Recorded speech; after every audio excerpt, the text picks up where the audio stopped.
I recently opened a PNC Virtual Wallet Checking Pro account. It came with three accounts: the spend account, reserve account, and growth account. So three accounts, which is more than usual. I'm used to just having one or two. Normally, I'm used to seeing only checking and savings or checking, but not three accounts.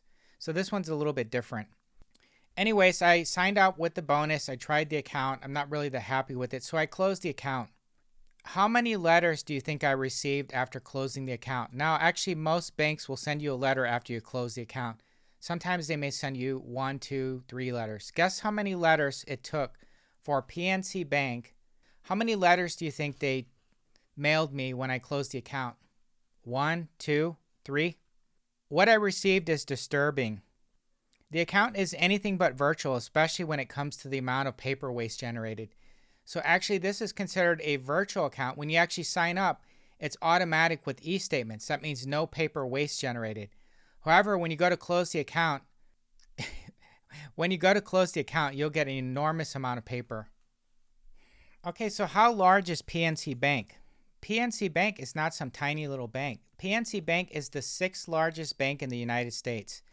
They're right behind US Bank, and they actually have more branches. They've got 2,400 branches, whereas US Bank only has 2,000 branches. 554 billion in assets, quite a bit. Now, PNC claims that they're very concerned about sustainability. They call this sustainability finance. Now, the areas that they claim they focus on is renewable energy, energy efficiency, green building, sustainable transportation, waste management, and pollution control. You can see here they've got a little green plant growing out of the dirt because they're very concerned about the environment. Building a sustainable future. They're very concerned about the environment, very concerned about waste and the future. They're also concerned about social risk and environmental risk, sustainability finance.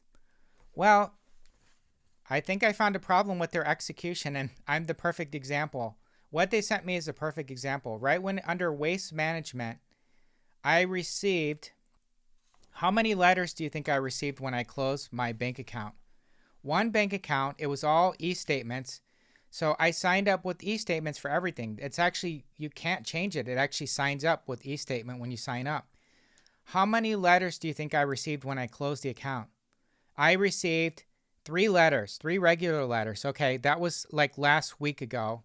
I closed the account on November 2nd. It's now the 17th. Anyways, I got 3 letters last week, and I thought, okay, this is kind of crazy. It looks like they gave me one for each account that they closed. You know, I've got a spend account, a reserve account, and what's the other one? A savings account.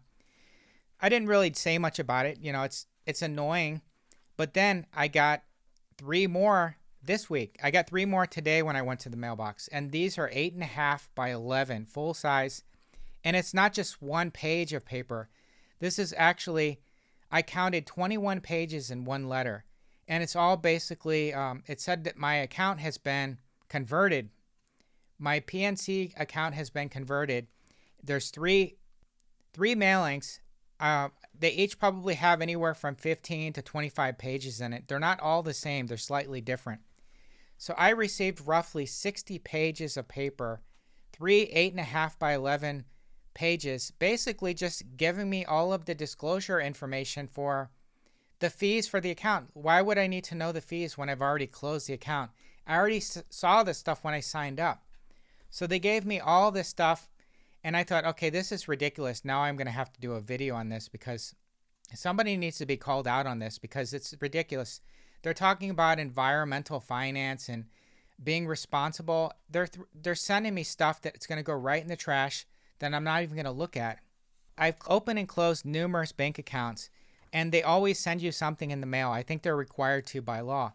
I did one with US Bank, Bank of America, and usually it's a one-page thing saying your account number, XXX, whatever, has been closed. That's it. Maybe you get 2 letters. But they don't send a full 8.5 by 11 with 20 pages with their whole account term sheet after you've closed the account. So that's very disturbing. And I thought, okay, this is crazy. I would expect maybe a smaller company would do something silly like this.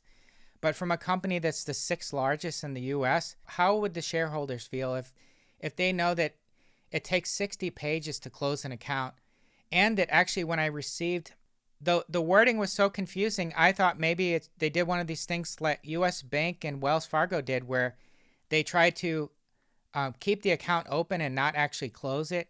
So I actually called customer service. I called customer service and they said, yes, your account is indeed closed.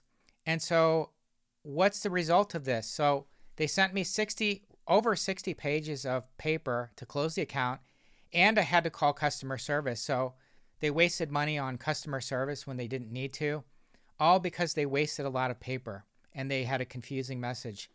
So I think definitely they can improve on that, on the closing process. On this paperwork, after I've closed the account, this is maybe a week or two later, from the first 3 letters I got, it says nothing about the account closing. It says it's been converted. And of course, when I try to go log in again in my account, nothing works, which means it's closed usually. So after calling customer service, they did confirm my account's closed. But why did they send all of this? Why did they send full page, 8.5 by 11 pages when they really didn't need to, and nobody else does the same thing? Anyways, has anyone else experienced an issue like this where you get 60 pages of paper to close a bank account? So please feel free to comment below. I have a referral offer where we can each make $200. What do you have to do to get this $200? You have to sign up. You have to contact me. Check out my link in the description for instructions on how to do this. I'll put a link to my contact page on the website. All I need for the referral is your first name, your last name, and email address. And luckily, my contact form has all this information, and then just maybe mention something in the comments that you want to sign up to Bluepeak. It'll automatically send you an email from Bluepeak. You sign up with that email. Make sure to check in the spam folder. Bluepeak will send you a referral email. You click on that. You sign up with a checking account and a savings or a money market account. You've got to do both. And then within 90 days, receive at least 2 direct deposits totaling $500 or more. So basically, you could have 2 $250 direct deposits as long as they total $500 or more. Depending on how you read or interpret this, maybe just to be safe, do 2 direct deposits of $500 or more. You and your friend both receive $200 in your Bluepeak account, and this is within 10 days after you meet this criteria. Thanks for watching. Don't forget to like, share, and subscribe, and press that notification bell so that you get notified when I put out new content. Have a good one.